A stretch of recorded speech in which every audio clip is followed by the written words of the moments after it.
Welcome to our channel PR academy. Sir మనం ఇంతవరకు కూడా ఎండోమెంట్కి సంబంధించి పేపర్ 2లో భాగముగా రామాయణము మహాభారతము అనే అంశాల గురించి చూడడం జరిగింది. సో తదుపరి మనకున్నవి ఏమిటి అంటే అవతారాలండి. శ్రీ మహావిష్ణువు యొక్క దశ అవతారాల గురించి కూడా మనం ఇక్కడ నుండి చూసే ప్రయత్నం చేద్దాం. సో మరి శ్రీ మహావిష్ణువు యొక్క తొలి అవతారం ఏమిటి అంటే మత్స్యావతారం అండి. శ్రీ మత్స్యావతారము ప్రాధాన్యత ఏమిటి, ఈ మత్స్యావతారంలో గతంలో ఎటువంటి మనకి బిట్స్ రావడం జరిగింది అనేది మనం ఈ సెషన్లో చూసే ప్రయత్నం చేద్దామండి. ఓకేనండి. ప్రధానంగా మనం పరిశీలించినట్లయితే శ్రీ మహావిష్ణువు యొక్క తొలి అవతారం ఏది అంటే మత్స్యావతారం అండి. ఏమిటి సార్ ఈ మత్స్యావతారము ఎందుకు రావడం జరిగింది, ఈ మత్స్యావతారం యొక్క ప్రాధాన్యత ఏమిటి అన్నప్పుడు సార్ మనం గమనిస్తే కాల విభజన అనేది మనం చూడవలసి ఉంటుంది అండి. ప్రధానముగా మనకున్నటువంటి కాలము అనే అంశాన్ని పరిశీలించినప్పుడు ఇక్కడ మాత్రకాలము దీర్ఘమాత్ర కాలములు అనబడేవి తక్కువగా ఉంటాయి. అంటే కంటిరెప్ప పడే కాలము కంటే ఇంకా చిన్నగా ఉన్నటువంటి కాలం. సో దాన్ని మొదలుకొని సో ఇక్కడ పరమశివునకు శ్రీ మహావిష్ణువు యొక్క నిద్రా సమయము ఇలా లెక్క కట్టడం జరుగుతుందన్నమాట. సో ఆ రకంగా తీసుకున్నప్పుడు మనకి ఇక్కడ మానవుని యొక్క 1 సంవత్సర కాలము అనేది అంటే రాత్రి పగలు కలిపి అంటే 365 రోజులు మానవుని యొక్క 365 రోజుల కాలాన్ని మనం సంవత్సరం అంటాం. ఈ సంవత్సరం అనేది దేవతా కాలమానం ప్రకారము 1 పగలకు చెందుతుంది అండి. అదేవిధముగా మరొక రాత్రి అవ్వాలి అనుకుంటే మరొక 365 రోజులు కావాలి. ఇది మనం గమనించినట్లయితే సో ఇటువంటి మానవుని యొక్క సంవత్సరాల పరంగా మనం లెక్క పెట్టినప్పుడు మనకి యుగము అనేది ప్రస్తావనలోకి వస్తుంది. మరి ఇక్కడ యుగాలు ఎన్ని అన్నప్పుడు ప్రధానంగా మనం గమనిస్తే 4 యుగాలు ఉన్నాయి. అవి ఏమిటి సార్ అంటే ఒకటి కృతయుగము, దీనికే మనొక పేరు ఏమిటంటామంటే సత్యయుగం. రెండవది త్రేతాయుగం, మూడవది ద్వాపరయుగం, 4వది కలియుగం. సో ఇక్కడ వీటి యొక్క కాల పరిమితులు మనం గమనించినట్లయితే వీటి యొక్క నిష్పత్తుల ఆధారంగా చూద్దాం సార్.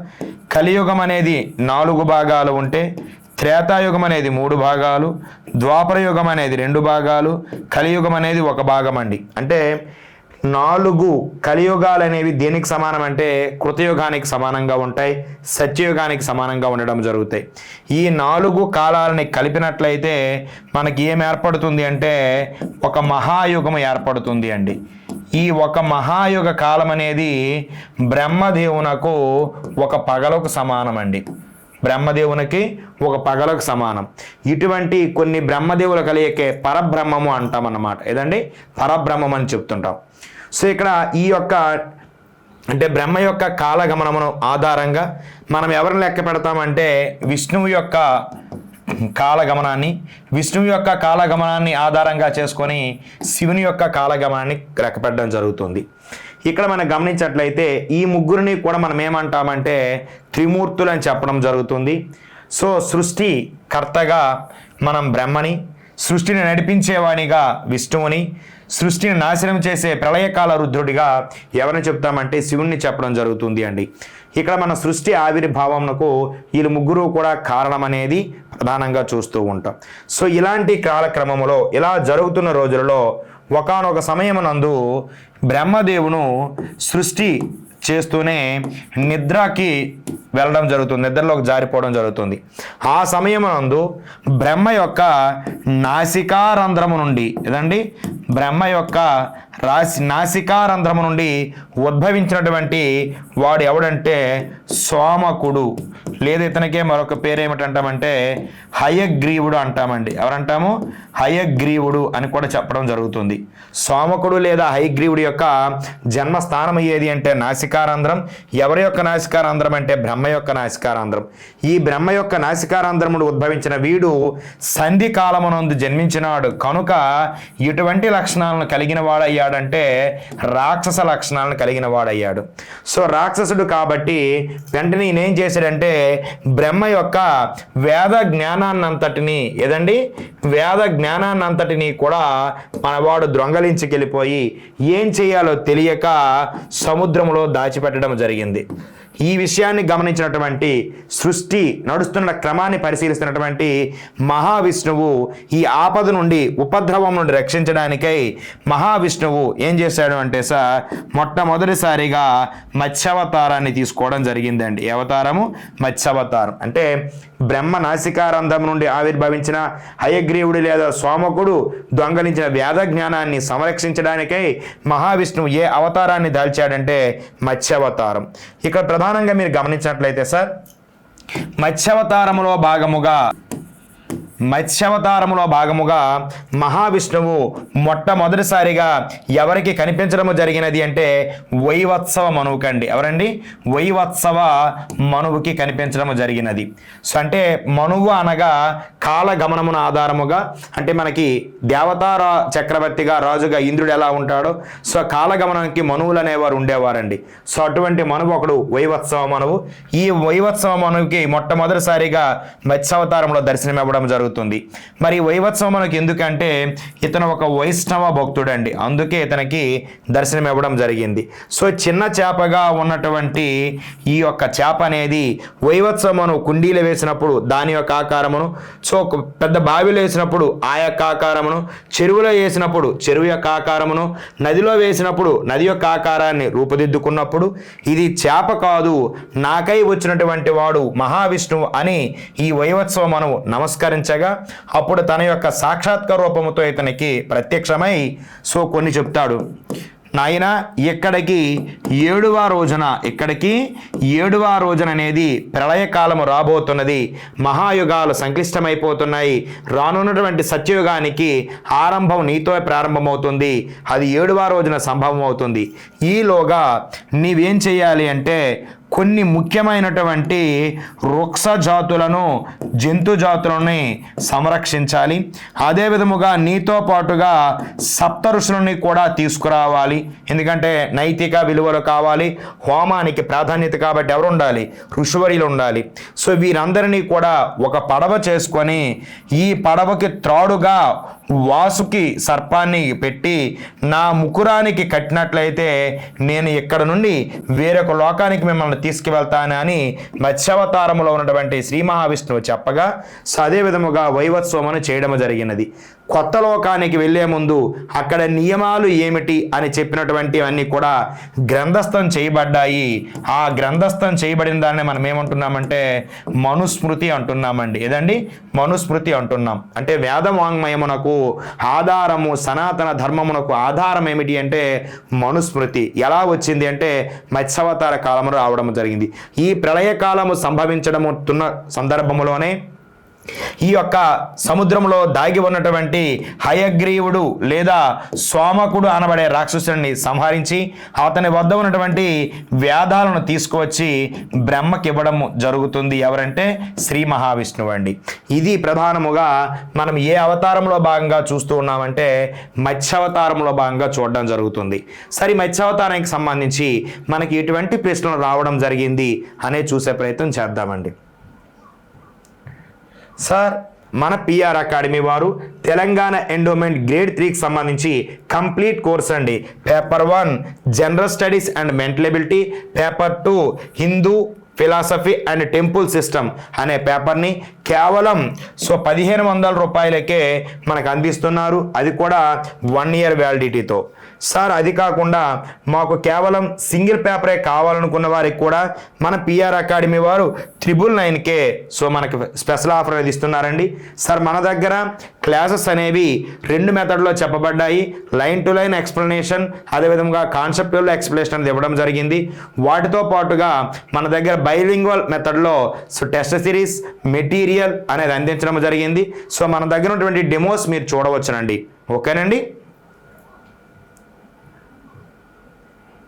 సార్, ప్రధానంగా మీరు గమనిస్తే సత్యవ్రతుడు అదే వైవత్సవ మనువు ఏ నదిలో అర్ఘ్యమిస్తుండగా మహావిష్ణువు చిన్న చేప రూపంలో అతని చేతిలోకి వచ్చారంటున్నారండి. సో ఇక్కడ ఆప్షన్స్ ఏమి ఇచ్చాడంటే గంగా, యమున, కృతమాల, సరస్వతి అంటున్నాడండి. సరే గమనించాలి, వైవత్సవ మనువుకి ఈ యొక్క మత్స్యావతారం అనేటువంటి శ్రీ మహావిష్ణువు ఏ నదిలో దర్శనమిచ్చాడు అంటున్నాడు. ఆన్సర్ ఏమవుతుందంటే కృతమాల అనే నది యందు దర్శనం ఇవ్వడం జరిగిందండి. సెకండ్ వన్ సార్, బ్రహ్మదేవుని యొక్క ఒక పగల ముగిసినప్పుడు వచ్చే ప్రళయాన్ని ఏమంటారు అన్నాం. సో మనం చెప్పాం ఈ యొక్క త్రేతాయుగము కృతయుగము నుండి కలియుగం వరకు కలిగినటువంటి కాలాన్ని మహాయుగం అంటామండి. ఈ మహాయుగం అనేది బ్రహ్మదేవునికి ఒక ప్రళయకాలం అవుతుంది, ఆ పగల కాలం అవుతుంది. ఆ పగల కాలాన్ని ఒక ప్రళయము అంటాం రెండోది రావడానికి. అటువంటి ప్రళయాన్ని ఏమంటారు అంటున్నాడు. మహాప్రళయము, నైమిత్తిక ప్రళయము, ప్రకృతి ప్రళయము, ఆత్యంతిక ప్రళయము అంటున్నాడండి.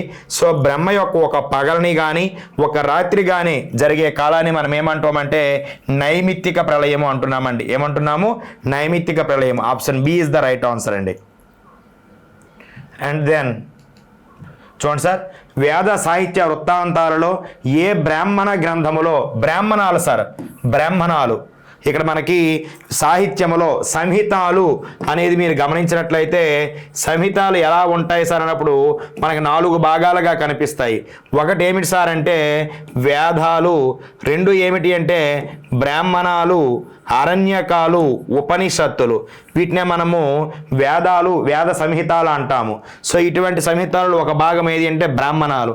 ఏ బ్రాహ్మణ గ్రంథములో మత్స్యావతారము గూర్చి లేదా జల ప్రళయము గూర్చి ఎక్కడ వివరించాలని అడుగుతా ఉన్నాడండి. ఆప్షన్ ఏ ఐతిరేయ బ్రాహ్మణము, ఆప్షన్ బి శతపథ బ్రాహ్మణము, ఆప్షన్ సి గోపద బ్రాహ్మణము, ఆప్షన్ డి త్రైవిత్రీయ బ్రాహ్మణము అంటున్నాడండి.